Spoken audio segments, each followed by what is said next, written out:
La Bible contient énormément de questions. Il est difficile de les dénombrer avec précision parce que l'hébreu antique et le grec étaient dépourvus de signes de ponctuation, et qu'il n'est donc pas possible de compter les points d'interrogation contenus dans les rouleaux de la mer morte.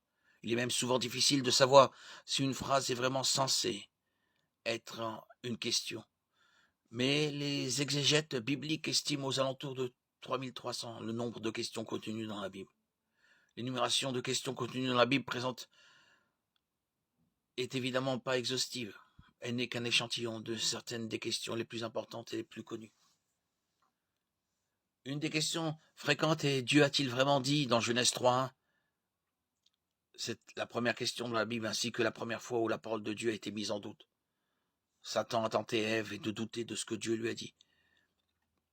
Ève réagit en y ajoutant quelque chose qu'il n'a pas dit: et vous n'y toucherez pas. Dieu lui avait dit de ne pas manger des fruits de cet arbre, non de pas y toucher. La question de Satan pousse Adam et Ève à désobéir à la parole de Dieu. Tout a commencé par une petite question. Dieu a-t-il vraiment dit? Genèse 3:1. Une des autres questions est: où es-tu dans Genèse 3:9? C'est la question que posée par Dieu dans la Bible. Bien sûr, il savait déjà exactement où Adam et Ève se trouvaient, mais il pose la question pour eux, puisqu'ils lui ont désobéi. Il leur pose la question suivante: qui d'entre eux? Et lui avait raison. Cette question montre aussi le cœur de Dieu, un cœur de berger qui cherche ses brebis perdues pour les ramener dans le troupeau.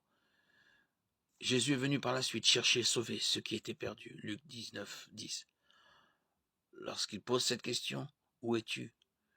Il veut tout simplement demander à l'homme où se trouvent ses pensées, où en est-il après avoir péché. En ce qui concerne la question: suis-je le gardien de mon frère? Genèse 4:9. Cette question, en réponse de Caïn à celle de Dieu, qui lui demandait où était Abel.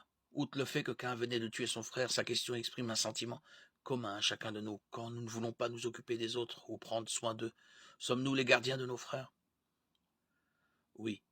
Cela veut dire que nous devons toujours savoir où ils sont et ce qu'ils font.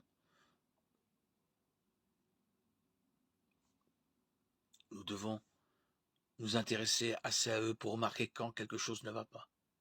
Et même intervenir si nécessaire.